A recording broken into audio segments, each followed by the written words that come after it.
to Business Fusion. I am Philip de la Vega, your host. And this is a podcast where we bring together interesting and talented individuals from diverse backgrounds to share their experiences and learnings from their work and personal lives. Joining me is my co-host, Carlos Raldiris. What else are we going to see, Carlos? So our guests will be executives, movers and shakers, interesting people who have something to tell us about their professional and personal journeys, and we're excited about that. Fantastic. So today we have the honor and pleasure of having Rico Castro, who's an attorney, and he's our guest today to talk a little more about the middle market companies, some of the challenges they usually go through, and also the last couple of years. Rico, welcome to the show. Thank you, Philip. Thank you, Carlos, for having me. If you could please, it's our pleasure. If you could please start with a little, give us a little background on who you are. What do you do? Sure, pleasure's mine of being here. Thank you again. So I am born and raised in Brazil. I moved to US in 2005. I've been practicing law for almost 17 years. I started in Brazil as a corporate attorney, moved to US, went to law school again. I also have an MBA, so I do have a business background. I think that's how I started. And the funny thing is, I never thought I would be an attorney until during my MBA, I had tax law, and that was in Brazil. And when you're in Brazil or any country in Latin America, you grow up and you hear people complaining about taxes, and it's not fair, it's overburdened, and companies can't survive if they pay all their taxes. And I thought it was I had a great professor, and he was impressive, and he really that class really motivated me to go look into the law. So, all right, so what can we do? And my dad's an entrepreneur, and back at the time I was working with him, and I was like, look, we need to do something about this. Let's just create a plan, or let's do a tax restructure in the company. And then I started looking into it. It's like, man, this law thing is cool. I need to go to law school, and here I am. Almost 20 years later, and I've been practicing as a corporate attorney in US as well. And it's been quite a journey, but that's what started me. Just like a fun fact, I thought I would share. No, fantastic. So are you, can you practice in what states? So I can practice in Brazil. That's my, home country. And after finishing my post-grad here in the United States, I was admitted to practice law in Texas. Just as a curiosity, I think most of my clients are Hispanics or some sort of foreign background, just due to the fact that I know the distinction and how the law operates in Latin America. And for the viewers, if you don't know, United States and Canada, we have common law up here, right? Mm-hmm. And everything below, it's civil law, which is a different beast. So people who move to US and or investors are wanting to invest from Latin America into the US market, they're used to their civil law system, the intricacies of the civil law and the corporate law, which is quite different than the United States. So I would say three, right? Brazil, Texas, and Colorado. Great. One of the things that perhaps some of our viewers may be interested in is, or may have, and I think a lot of us had a misconception that an attorney, you handle every single piece of legal issue, and nothing can be further from the truth. I understand sometimes you have personal injuries or real estate planning, or employment law, or criminal law. What type of lawyer are you specifically? That's a very good question. So I tell my clients how to do transactional law, right? Transactional law, it's within the realm of the corporate and contractual law. Let's dissect this a little bit to make it easier to understand. I'm a business attorney, quote unquote, right? So the business attorney is going to take care of your business, but within the business you have your taxes, you have your corporate structure, your governance, your contracts, and then you have labor, and you have a bunch of different things. So when you say transactional, it's more geared towards the investment and the fundraising, putting investors together, creating the capital structure. It's like the root of your company and the capital structure of it. That's what I do most, and a lot of contractual work within those companies, service agreements, purchase agreements for assets or companies as well. But what viewers sometimes don't distinguish is that, just like you said, if I hurt my knee, I'm not going to go to a optometrist or so you cannot have a tax guy looking into your corporate structure. Right. I work a lot as a general counsel for companies, and the corporate attorney, to be a little bit more specific, works everything within the company, right? But not the specifics. For example, I have clients with whom I work that I do all the corporate structure, from business formation to subsidiaries and buying acquisition of assets in companies, etc. But the corporate attorney sometimes is not going to do the labor law, like the minutia of, I have a labor litigation or commercial litigation. I don't do all that, and most of the corporate and transactional attorneys, which is what I like to label myself, don't. So when I'm working with a company, let's say we're in business formation phases and putting a capital structure together. If I need a tax advisor, I'm going to go find a tax advisor. If I need a labor expert, I'm going to go get that labor expert while I work on all the capital and governance structure of the company.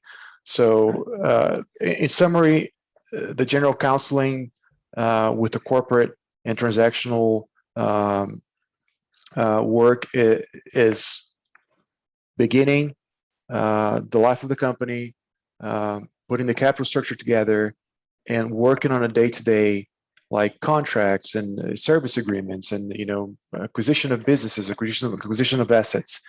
So sometimes I like to think of myself as a little headhunter at times, because that's true, because sometimes we have some very, very intricate and complicated transactions that you need, like I said, a tax advisor on it, or you even need like an expert on securities that works with the SEC or that kind of thing. So then I put my group together and we'll work on a certain project here and there.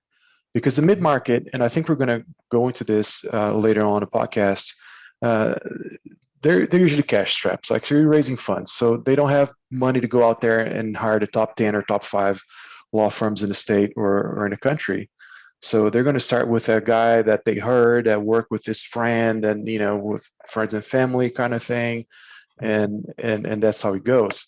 And let me tell you, most of the times, if not good, you get the same result. It's not better, you get the same result as if you're hiring a big 5. So I guess I liken it to like a general practitioner for a doctor. You need to go see him or her to understand exactly what may be wrong. I'm sure you've heard of Hobson's choice, right? Which is, I'm sure you're familiar, with the understanding is simply for a lot of the viewers, right? Look, lawyers are expensive, bonus, benefits, equity, all of these things. It's just, I cannot afford them. But the reality is that, that becomes an issue because down the road it could be expensive.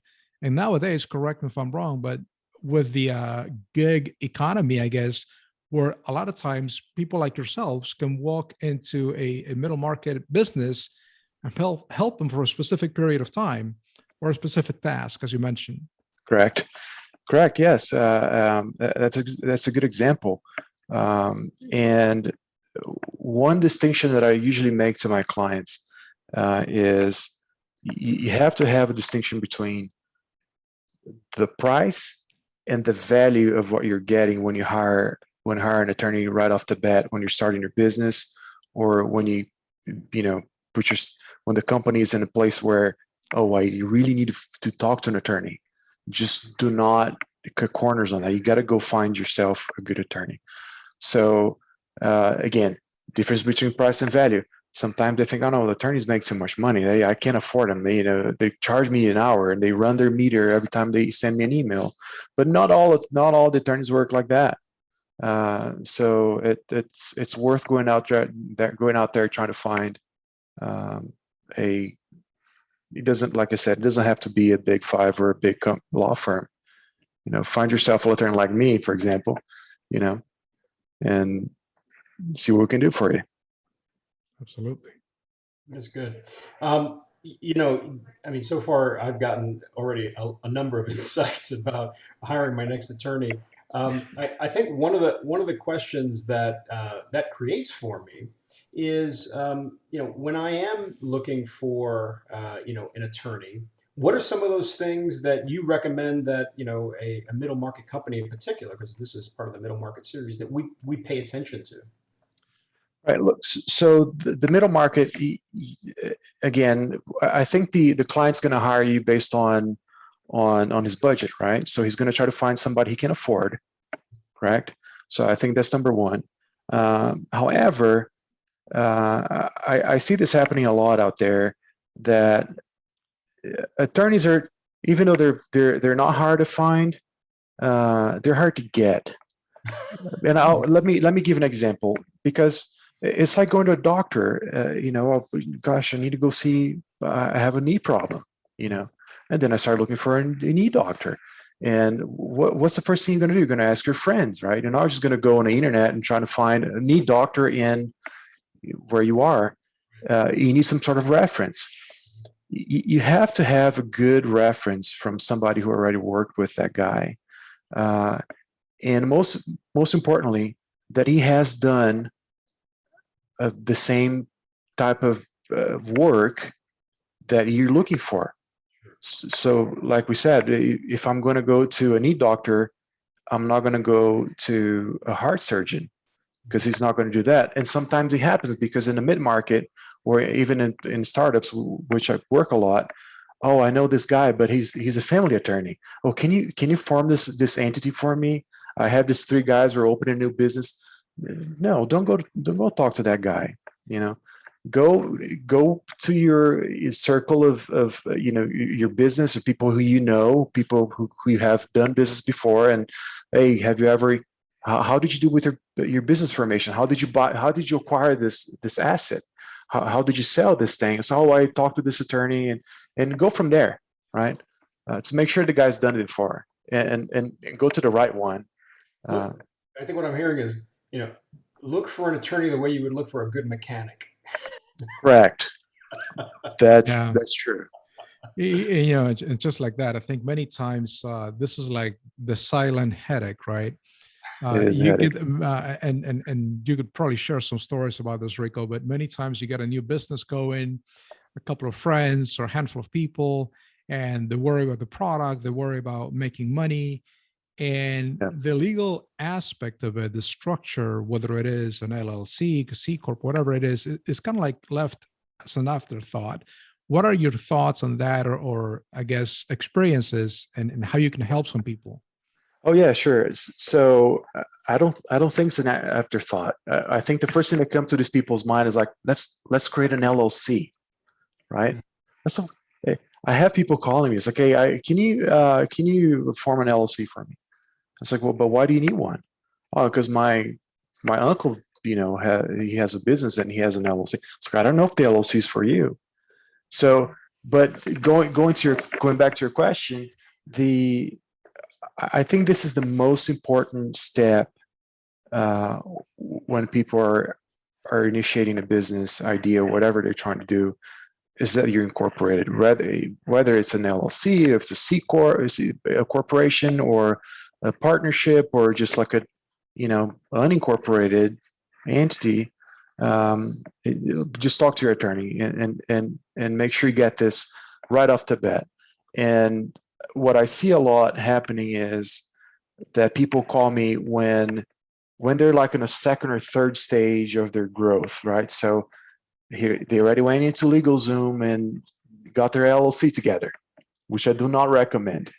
And then they come to me and say, look, now I have this VC wanting to invest in my company. And here's this guy with the LegalZoom kind of, stripped down package of a company agreement that doesn't work for anything, just for him, maybe just for himself, not even to have a partner, but he has already 3 partners and they're all in there. They signed something, or they have a promissory note outstanding as an investment. If he had taken a step before that, right, to make sure that his structure is good for growth, he would have saved so much money right now when he's talking to me and I have to redo everything. And then things get more complicated because, like, if you're in the second stage or third stage and you're kind of, you want to ramp up, you're a little average, that's okay. But the product is good, the service is good, the guy's ready to go. And then he has this like anchors, like the capital structure is just so cumbersome. And, oh yeah, I owe this guy this thing, and I promised my driver 3%, and I promised this guy 5%, and I gave him Nothing's written. Nothing. Sometimes it is, and it's it makes it worse. And I was like, oh my god, did you do that? It's like, yeah, I did that. And it's like, well, that's fine. I mean, you got to honor your promises, but do it right. Oh, but now you can't do this because for some reason or another. And for example, I have this client that had this LLC that was taxed as an S corporation and all that kind of stuff. And the S corporations are kind of tricky because you have to have some certain requirements. And one of them, if I remember correctly, is that you cannot have a foreign partner. And all the guys are foreigners. And I was like, hey, but did you know? It was something like that. I was like, no idea. So, well, did you talk to your accountant? And again, this is not a legal advice. Just so our viewers know, and every case is different. Please do not apply to your situation, and things change on a day-to-day basis. So, had him talked to me or an attorney who could have helped him do that structure right off the bat, he wouldn't have faced those issues. Then they were pretty big issues. Yeah. So, tell us a little bit about some of the legal issues that you've dealt with here in the United States. Issues like that I just, we just talked about, like people not structuring their legal structure right off the bat. I think this is the most common issue. But what I've been seeing lately a lot is the aggressiveness of investors wanting to get a bigger bite of the equity of startup companies. I think there's been a lot of opportunism of what's happening these days with the pandemic and everybody kind of hiding their money, and then all of a sudden you have this pent-up demand of people wanting to invest in everything. And then you have these little companies that were strapped for cash and they want new investors, and these guys are coming in taking a big bite. This is causing at least from what I see, a kind of a change in the standards of, okay, so how much do you get this guy for the amount of money he's putting in a company? Mm-hmm. I think the mid markets and the startups, especially, they have to put a little bit more value on their venture and just not give it away.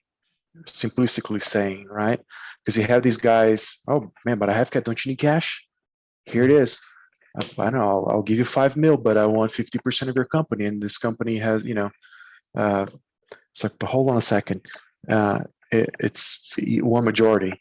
It's always that conversation. And then our client calls like, oh my gosh, these guys, they want majority, so I'm going to lose majority. And the guys are founders. They have this big product, great product or service. And they're faced with that, decision of, do I give it up? So Do I not? yeah, and to that point, and correct me here if I'm wrong, Rico, but many times I think whether it is entrepreneurs or business owners that are looking for some capital, they look at the decision making from a very binary perspective. Either I give them this or I don't get the money. Mhm. And the reality is that when you have more experienced individuals at the table, you could actually formulate something that is a win-win for everyone without looking at this as just black and white. Uh-huh. There's certain ways you can accomplish that, Philip. That's a very good point. And you can make use of a good legal strategy too. Let's say, oh yeah, you have the cash and I need the cash. Otherwise, you don't give me the cash, you don't get 50. But what if you work on like an earn out kind of deal, right? Okay. Well, let's just work on like on a scaled based on income and profit distribution. Let's just structure a different way. So what I would say, and for these guys, is just try to find a strategy that will work for you in a way that you do not give it up 100%. Create some sort of a mechanism to get this back, or a buyback procedure mechanics, or whatever it is, or distribute profits instead of giving up equity, for example, if you're talking about an LLC, these kinds of things. That's great.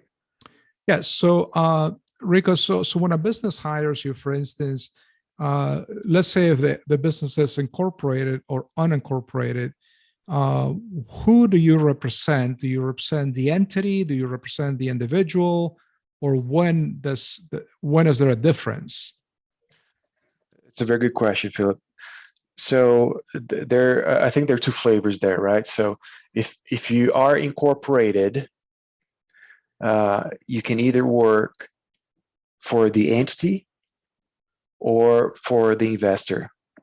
Mhm. But your question is, oh, but this entity only has one shareholder. Right. So the next question I have is this company going to have new owners? Are you going to have new shareholders? Are you going to have new partners? Because what may happen is that if the company is going to be open to have more shareholders and this guy hires me for the company, that's fine. I represent the company, not him individually.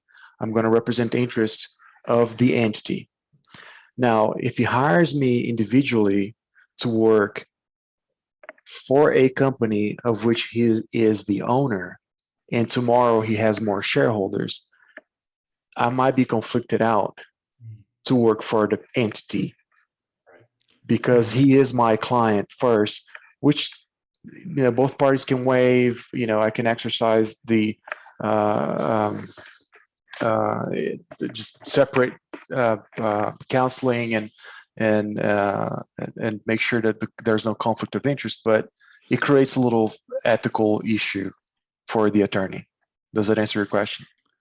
Yeah, it does from my perspective, because I mean, I know there are a lot of business owners that go like, look, my company is not doing well, or I need some legal counsel, let me hire you.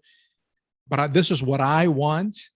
But if you were hired by the entity, by the company, you're representing the entity, not him, unless that is the arrangement. It happens, and it happens a lot, because usually especially in the mid-market or in startups, and I'm sorry, I keep kind of bringing them both together, but it looks like they almost have the same issues. Is that you have 3 or 4 guys or 5 guys with the venture, right? And I already worked for one of them in a different venture. Mm-hmm. And that's usually how it happens with me, because if I do different transactions and these guys work with me, and people don't get mistaken because a lot of guys, a lot of times there's just only one guy in the transaction, one attorney, I mean. and then the attorney has to be very careful because the other guys, they're not represented, right? So the other guys doing business with my client, sometimes they come back to me and say, hey, can you help me with this? I say, yeah, obviously, let's see what it is. And then they have the same thing. They're trying to develop a venture in a different place with different partners, right? So right off the bat, I tell them, hey, so here it is. If I represent you, I'm going to be protecting your interests personally. So whenever we look at this company agreement or your bylaws of a corporation, I want to make sure that you as an investor is protected. And then I'm going to fight for you. Right. As opposed to, if you hire me to represent your company, I want to make sure that your company has a bylaw or a company agreement that's fit to the purpose that the company wants to accomplish. So is that the way that you protect against that problem, through the bylaws? Okay, say it again, Carlos. I'm sorry, we broke up a little. Sorry. So I'll just, following on from the answer that you gave, is that the way that you create that differentiation, right? Is it Correct. about the bylaws, making sure that in the bylaws it's explicit who the council represents? Yeah, it all starts with an engagement, right? So the engagement, the company is going to engage the attorney. The company is hiring me, and then the company is coming back with a board request. So the board is requesting that we work on a new bylaw so we can accommodate to receive new investors. So then that's the difference between working for the company and working for the client. Sometimes I work on working for the investor. Sometimes I work on the investor side, buying into an entity. And I'm looking at the bylaw that the other council was creating to receive my client. Right. And then I'm going to be thinking of his exit strategy. How are the funds distributed? How, if there's a waterfall in the LLC that's going to benefit him, and watch for, little pitfalls that you have to when you're coming in a new business. I imagine it can be kind of ethically challenging, right? This idea of, you've come in really representing an individual's interest, right? But as that individual's organization, partners with others, potentially lets in other shareholders, restructures in some way. Suddenly the question is, okay, who do you represent now, right? And have you ever had to have that kind of conversation with the original? I I have it often, actually, because what happens is a lot of the times when you're given the last example, I'm representing an investor coming into this company, and sometimes this company doesn't even have an attorney, right? So gosh, what I do, guys, I'm just going to turn this thing around. I'm just going to redo this thing, and I'm representing this guy and not you. Right. Obviously, you have to. I mean, for common sense and good practices, that you have to go consult your counsel to make sure that you can do this, right? Kind of thing. Wow, the more we get into it, and we could probably talk about this for hours, but it becomes quite evident that some common sense is not as common as we think it is, right? Especially when it comes to creating companies or young companies that think they can just wing it. We take your advice that having the legal aspect of or flavor into the structuring this correctly will make a huge difference. We also want to be cognizant of your time. We don't want to charge us too much. That's just a joke, folks. Attorney joke. I've known Rico for like almost 3 years, but no, we want to thank you for your time and sharing some of these insights, for a lot of the middle market companies or viewers. And if anyone wants to get a hold of you or contact you directly for some advice, how could they get a hold of you, Rico? I'm just going to give you my email. I think you can put it on the screen. Is that possible? Absolutely. Then it's easier for them to, so you can put the email in there. It's rcastro@rcastrolaw.net. Okay. Shoot me an email. Let me know what's happening. I'll see if I can help you. Fantastic. Great. And just to remind our viewers, you're able to help them in Brazil, clearly the US. Yeah. So any international flavor as well, you can handle that. And we didn't mention that, but you are trilingual too, right? I am trilingual. Yeah. My Portuguese is my native language. I speak a lot of Spanish, sometimes more Spanish than English throughout the day, because most of my clients are Hispanic. And as you all know, Brazil is the only country in Latin America that speaks Portuguese. So all the other countries are Spanish speakers, and I speak a lot of Spanish. And I have clients in different countries in Latin America, invest in the United States. So, Fantastic. Great. Any last words, Carlos? No, I just want to appreciate you real quick, Rico. Thanks so much for joining us and sticking with us in spite of some of the bandwidth issues that we were. oh, thank you, Carlos. Thank you, Philip. It's a pleasure. I think we'll do a good job of editing those out, but really do appreciate your time. Appreciate your wisdom. Thank you. It sounds like there's a number of really key lessons in there for our viewers and our listeners. And once again, folks, if you're ever in need of a corporate attorney who could do a lot of specific things, but also can be a general contractor for you or a mechanic, so to speak, Right. Please do reach out to Rico Castro. Thank you, guys. Absolutely. Thanks, Rico. Again, Carlos, as always, enjoying these series of middle market. Thank you, everyone. It's been interesting, hopefully for you guys to learn a little more about law. And we'll continue covering more topics in future episodes. And until next time, remember to be good and do good. Ciao. Ciao.